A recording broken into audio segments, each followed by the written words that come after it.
Hello दोस्तों, तो आज बात कर रहे हैं आईडीबीआई बैंक लिमिटेड स्टॉक की। तो 4% डाउन है हमारा स्टॉक, 27 रुपये 20 पैसे के आसपास है।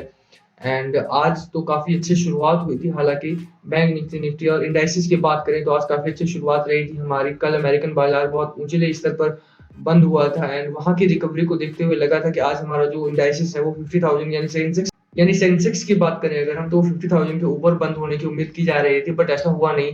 एंड एंड में आते आते हमारा जो स्टॉक था वो भी डाउन रहे लगभग। बैंकिंग सेक्टर की बात करें तो स्पेशली बैंकिंग सेक्टर में ज़्यादा दबाव देखने को मिला और शायद ऐसा लग रहा था कि ये सस्टेन करेगा, पर सस्टेन हुआ नहीं। आप यहाँ पर आईडीबीआई बैंक का चार्ट देखें अगर हम, तो 28 रुपये 75 पैसे के आसपास था 9 साढ़े 9 बजे तक। उसके बाद एक डाउनवर्ड ट्रेंड में आया और 27 रुपये 20 पैसे एकदम लोवेस्ट स्तर पर आकर बंद हुआ ये अपने 27 रुपये 20 पैसे का। बट आज हम इस वीडियो में यही बात करेंगे कि ये बंद क्यों हुआ, मतलब गिरा क्यों स्टॉक आज ही इतना ज्यादा, और क्या ये जर्नी जो है गिरने की वो कब तक जारी रहेगी, कब तक नहीं बेच देना सही होगा या नहीं। नई फ्रेश पोजीशन अगर कोई ले रहा है तो उसके लिए क्या टारगेट्स हो सकते हैं, कितना आप अचीव कर सकते हैं आने वाले मंथ्स में, या कब तक ये इसी तरह से दबाव में बना रहेगा, उसकी बात हम करेंगे आज। ठीक है, तो अगर आप चैनल पे नए हो तो प्लीज चैनल को सब्सक्राइब कर दो and press the bell icon so that you can get the notification on time. चलिए बात करते हैं, सबसे पहले शुरुआत करते हैं एनएससी की वेबसाइट पर चलते हैं। यहाँ बैंक निफ्टी का चार्ट खोल रखा है मैंने बैंक निफ्टी में, क्योंकि ये इंपॉर्टेंट है। यहाँ से हमारा एक जो प्रेशर बनता है, रिटेल इन्वेस्टर जो पैनिक में आता है वो यहाँ से आता है कि जो हमारा लेवल होता है, अगर बैंक निफ्टी हमारा प्रेशर में दिखेगा तो बैंकिंग सेक्टर हमारा ओवरऑल प्रेशर में दिखेगा। आप यहाँ पर देखिए कि सारे इंडाइसेस जो है हमारे वो रेड में क्लोजिंग आई है आज उसकी। हालांकि ये अपने जब खुला था इंडाइसेस हमारा तो बड़ी अच्छी ओपनिंग हुई थी, बड़ा ग्रीन जोन में हमारी ओपनिंग हुई थी। सेंसेक्स भी हमारा 50,000 को क्रॉस कर चुका था, निफ्टी हमारा 14,700 के आसपास था हमारा। बट अभी आप देखिए कि कितना ज्यादा डाउन है ये चीजें। और निफ्टी बैंक की बात करें तो 350 पॉइंट्स डाउन है हमारा, 1.5% एक परसेंट 1.10% डाउन है हमारा। और बैंकिंग सेक्टर में देखें तो 10 बैंक जो हैं वो रेड जोन में बंद हुए हैं और सिर्फ 2 बैंक्स ऐसे हैं जो ग्रीन जोन में बंद हुए हैं, और वो 2 बैंक्स भी आईसीआईसीआई बैंक और एक्सिस बैंक हैं। बड़े बैंक्स हैं तो इसलिए उनका ग्रीन जोन में बंद होना थोड़ा सा लाजमी था, पर उनमें चेंज देखिए आप कितना कम चेंज है। 0.38% का चेंज आईसीआईसीआई बैंक में है एंड एक्सिस बैंक की बात करें 0.33% का चेंज उसमें है। तो एक चीज तो हमारी ये है कि बैंक निफ्टी काफी प्रेशर में दिखाई दिया था हमारा। ठीक है, यहाँ पर जब ऐसा होता है कि जब वो हाई लेवल पे पहुंचता है तो रिटेल इन्वेस्टर को पता होता है कि इतना हाई लेवल, ये इतना जो नंबर्स है वो सस्टेन नहीं कर पाएगा। यहाँ पे सेलिंग आती है, प्रॉफिट बुकिंग आता है 32,771। और आप ये भी देखिए कि आज हमारा जो एफएनओ का डे था वो लास्ट डे था, 21 जनवरी है आज, तो वो हमारा एंड होता है फ्यूचर एंड कॉन्ट्रैक्ट का। तो वहां पे भी हमें एक प्रेशर देखने को मिला, नीचे आता वो दिखाई देता है। तो ओवरऑल अगर हम बात करें तो निफ्टी बैंक हमारा, एक चीज तो ये है कि निफ्टी बैंक है हमारा वो प्रेशर में दिखाई दे, काफी ज्यादा प्रेशर में रहा है। तो इसकी वजह से जो हमारा आईडीबीआई बैंक है वो थोड़ा सा ज्यादा ही ओवर प्रेशर में दिखाई दिया है। ठीक है, और एक जो दूसरा कारण रहा है कि हमने पहले भी बात की थी कि आईडीबीआई में स्टेक सेल करने की बात चल रही है। अगर वो स्टेक सेल होता है, यानी एलआईसी ओन्ड आईडीबीआई बैंक है और एलआईसी यानी गवर्नमेंट ने 2018 में ही अनाउंस किया था कि हम मतलब डिसइन्वेस्टमेंट करेंगे और उसके तहत 4 लाख करोड़ के आसपास का हम पैसा इकट्ठा करेंगे, ताकि हम एनआईएफ करके हमारा गवर्नमेंट ने फंड बनाया था 2018 के आसपास की नेशनल नेशनल इंफ्रास्ट्रक्चर फंड। तो उसके लिए हमें 4 लाख करोड़ 5 लाख करोड़ की आवश्यकता थी, तो हमने गवर्नमेंट इंस्टीट्यूशन यानी पीएसयूज वगैरह को प्राइवेट करने के लिए बात की थी गवर्नमेंट ने। तो उसके तहत ही आईडीबीआई को भी डिसइन्वेस्टमेंट किया जा रहा है, इसमें 10% स्टेक सेल की बात चल रही है। तो उसकी वजह से भी जो हमारा स्टॉक है वो डाउन चल रहा है। और अब यहाँ टेक्निकल चार्ट पर भी देखो तो हमें उम्मीद नहीं थी कि इतना ज्यादा ये अपने ब्रेकर्स को क्रॉस करेगा। सपोर्ट को भी इसने क्रॉस किया और यहाँ पर आप देखें अगर कि जो हमारे कैंडल्स हैं वो सारे रेड जोन में आते हुए दिखाई दे रहे हैं आजकल। और despite the fact that RSI is in oversold zone, उसके बाद भी जो ये स्टॉक है हमारे ऊपर जाते हुए दिखाई नहीं दे रहे हैं, मतलब फ्री फॉल में आ चुका है ये स्टॉक हमारा। आईडीबीआई की बात करें तो फ्री फॉल में आ चुका है अभी, और कोई एक सपोर्ट जोन बनता हुआ दिखाई नहीं दे रहा है कि स्ट्रॉन्ग सपोर्ट कहाँ पर आएगा। एक तो प्रॉब्लम यहाँ पर इसमें ये भी है कि एलआईसी ने अभी आईडीबीआई को बोला कि मतलब ऑडिट करवा रहे हैं, उसका लोन बुक्स ऑडिट हो रही है कि बैड लोन्स कितने हैं एंड बैड डेब्ट कितना है हमारा। तो उसके बाद ही हमारा जो स्टेक सेल है उसका काम स्टार्ट। ये न्यूज है वो जिसकी वजह से जो हमारा स्टॉक है वो काफी ज्यादा प्रेशर में दिखाई दे रहा है। 16 जनवरी की न्यूज है, हालांकि इससे पहले भी थोड़ा प्रेशर में था बट कम प्रेशर में था। आप ये बड़ी वाली कैंडल्स पर अगर ध्यान दें, ये जो कैंडल बन रही है हमारी ये 16 जनवरी की है। 16 जनवरी के बाद से जो हमारा स्टॉक है वो थोड़ा सा ज्यादा ही कुछ प्रेशर में दिखाई दे रहा है। तो इस कैंडल के बाद ये फ्री फॉल स्टार्ट हुआ। आप यहाँ पर देखिए कि थोड़ा-सा फ्री फॉल उसके बाद ही स्टार्ट हुआ। हालाँकि उससे पहले थोड़े ग्रीन कैंडल्स बनने शुरू हुए थे, क्योंकि रिटेल इन्वेस्टर के मन में थोड़ा-सा स्ट्रॉन्ग बैंक होने की जो संभावना है वो पैदा हुई थी। बट ये तो ठीक है, ये गिर क्यों रहा है इसके कई रीज़न हो गए। हमारे क्या एनएसई का बैंक निफ्टी आज प्रेशर में रहा है। स्टेक सेल की बात करें तो वो थोड़ा-सा अगर काम जल्दी हो जाता तो ज़्यादा अच्छा रहता। लोन बुक ऑडिट जो आईडीबीआई का चल रहा है, आप इस न्यूज़ में देख सकते हैं।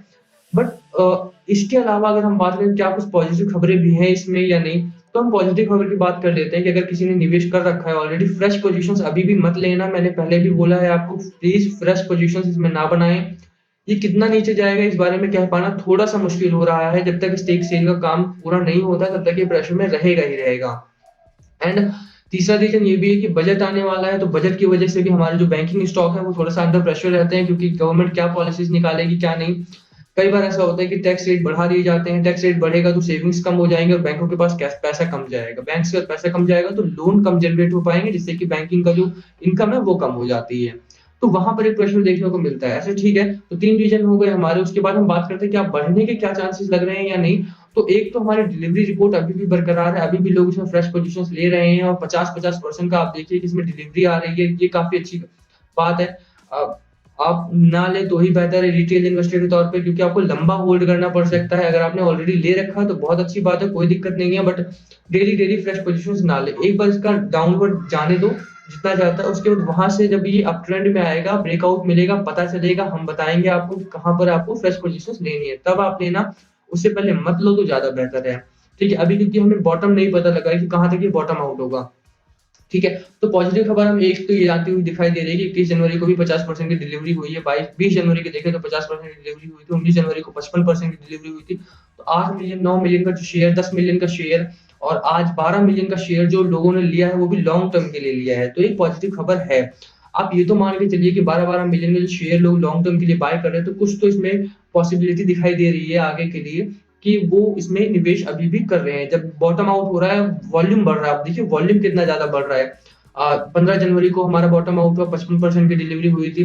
18 जनवरी को 51% की डिलीवरी हुई थी। 19 जनवरी को 55% की डिलीवरी हुई दोबारा से। 20 जनवरी को 50% की और 21 जनवरी को 12 मिलियन डिलीवरी शेयर्स की हुई है।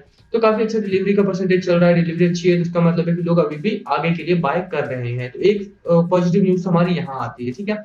दूसरी न्यूज़ की अगर हम बात करें तो दूसरी न्यूज़ हमारी ये है कि Federal Bank awaits regulatory nod to pick up additional 4% stake in IDBI Federal Life Insurance. IIFLI करके एक इंस्टीट्यूशन है हमारा, like IDBI Federal Life Insurance Company Limited, IFLI करके। तो ये थ्री वे इंस्टीट्यूशन है, जॉइंट वेंचर है ये आईडीबीआई बैंक का, एजिस एंड फेडरल बैंक का। तो अगर फेडरल बैंक इसमें 4% स्टेक लेता है तो 4% वो इन दोनों से परचेज करेगा, लाइक आईडीबीआई बैंक से और एजिस से वो 4% 2-2% करके ले सकता है, या जिससे भी उसका मन होगा वो 4% लेगा। तो रेगुलेटरी नोट की रेगुलेटरी जो होते हैं, रेगुलेटर्स जो होते हैं, जो इस बारे में डिसीजन लेंगे, वो लोग बताएँगे कि कब वो ले सकता है। तो ये एक पॉजिटिव खबर है, थोड़ी-सी जनवरी 20 को आई है। तो ये थोड़ा-सा सपोर्ट कर सकती है हमारे बैंकिंग सिस्टम को, और ये इस चीज़ से ये भी दिखाई देता है कि जो हमारा आईडीबीआई बैंक है, वो थोड़ा-सा काम तो कर रहा है। ऐसा नहीं कि खाली बैठा है वो या बिल्कुल ही फ्री है। तो आईडीबीआई बैंक काम पर है। आईडीबीआई बैंक के पास जो आईएफएलआई है, उसका 25% स्टेक है। बेल्जियम की एजिस के 49% है एंड फेडरल बैंक का 26%। फेडरल बैंक 4% और परचेज़ कर रहा है इसमें। तो ये एक पॉजिटिव खबर है हमारे आईडीबीआई बैंक के लिए, उसमें थोड़ा-सा सपोर्ट तो मिलेगा उसे, ठीक है? अगर वो ऊपर नहीं जाएगा तो थोड़ा-सा जो 4% गिरा होता है, 6% गिरता है, इस न्यूज़ की वजह से वो 4% गिरा है। तो यहाँ पर एक अच्छी खबर है, जैसे ही ये रेगुलेटरी नोट मिलता है, उसके बाद आईडीबीआई थोड़ा-सा और ज़्यादा अच्छा मजबूत दिखाई देगा। दूसरी खबर की बात करें तो दूसरी खबर है हमारे आईडीबीआई इंटेक, जो आईडीबीआई इंटेक है, इंटेक का मतलब कि आईडीबीआई बैंक का होली ओन्ड सब्सिडियरी है ये। आईडीबीआई बैंक जो है हमारा, उसने उसका ही एक सब्सिडियरी है आईडीबीआई इंटेक। तो इसमें अपॉइंटमेंट हुई है सुरेश खटनाकर। तो आईडीबीआई इंटेक जो है हमारा, आईडीबीआई बैंक का होली ओन सब्सिडियरी है आईडीबीआई इंटेक। तो उसमें आज अपॉइंटमेंट हुई है सुरेश खटनाहर की and as the new chairman of the board. तो ये भी एक पॉजिटिव खबर है। कुछ तो चीजें उसमें चल रही हैं, बैंक अपनी तरफ से पूरी काम कर रहा है। देखिए आप, पिछले दिनों भी हमने आईडीबीआई बैंक के बारे में कई खबरें दिखाई थी आपको कि आईडीबीआई बैंक का जो इंटरेस्ट रेट है, वो आईडीबीआई बैंक का एंड केनरा बैंक का इंटरेस्ट रेट जो है वो एसबीआई से भी बेहतर है। मतलब जितने भी पीएसयू हैं हमारे यहाँ पे, उन सब में सबसे अच्छा इंटरेस्ट रेट हमारा आईडीबीआई बैंक का ही है। एंड आते समय के साथ बहुत सारी न्यूज़ आ रही हैं आईडीबीआई से रिलेटेड, जैसे ये वाली न्यूज़, आईएफएल वाली न्यूज़ है। भले ही फेडरल बैंक ले रहा है, बट 4% नहीं, अगर 2% भी आईडीबीआई बैंक बेचता है, तो उसके एक्सपेंशन के लिए पैसा मिलेगा। एंड ये जो न्यूज़ है कि आईडीबीआई बैंक का जो आईडीबीआई इंटेक है, उसमें अगर चेयरमैन की अपॉइंटमेंट होती है, देखिए एक पर्सन पर्सन आता है अगर, तो वो अपने पास सिर्फ अपना टेक्नीक और मैनेजरियल फीचर नहीं लाता है, बट उसके साथ-साथ वो गुडविल भी लेके आता है अपनी। तो अगर सूरज खन्नाहर आ रहे हैं, तो वो अपने साथ गुडविल भी लेकर आएँगे, और आईडीबीआई इंटेक का ही अगर सेल्स बढ़ता है या इनकम बढ़ती है, तो आईडीबीआई में काफ़ी अच्छा फ़र्क देखने को मिलेगा हमें, ठीक है? तो वो कुछ चीज़ें हैं जो आपको थोड़ा-सा अभी भी सपोर्ट में रख रही हैं। आपने अगर बाय कर रखा है शेयर, मतलब आईडीबीआई का शेयर आपने बाय कर रखा है, तो आप होल्ड करके रखें। आप ऑलरेडी लॉस में हैं, इससे ज़्यादा लॉस में जा नहीं सकते। अगर आपने लॉस काट के बाहर आ गए, तो आप वो लॉस कभी भी रिकवर नहीं कर पाएँगे इससे, ठीक है? बट अगर आप होल्ड करते हैं, तो आने वाला समय अच्छा खासा है। तो ओवरऑल हमारी बातचीत यही है कि अगर आपने होल्ड कर रखा है, मतलब बाय कर रखा है, तो होल्ड करें, बेचो मत अभी से, बट फ्रेश पोज़ीशंस भी मत लो आप इसमें। फ्रेश पोज़ीशंस लेके आप इसमें ट्रैप हो जाओगे, फिर आपके पास ज़्यादा लॉस भी होगा और निकलने के चांसेस कम हो जाएँगे, ठीक है?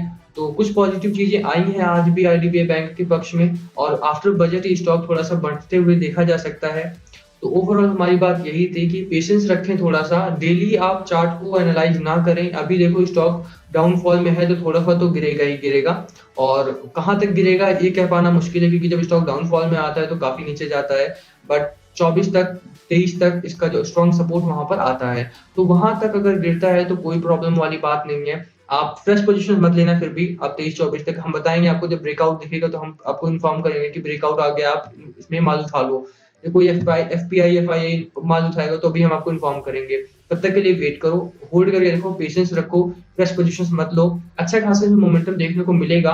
आप 1 साल में, 2 साल में अपना जो लॉस है वो रिकवर कर लोगे, और अच्छा खासा मुनाफ़ा भी कमा लोगे। इसी के साथ वीडियो खत्म करते हैं। वीडियो पसंद आए तो प्लीज़ लाइक करना, कमेंट करके बताना वीडियो कैसी लगी, एंड कुछ पूछना हो तो प्लीज़ कमेंट बिलो, हम सभी कमेंट्स का रिप्लाई करते हैं। सब्सक्राइब कर लो channel and hit the bell icon so that you can get the notification on time. Thank you for watching.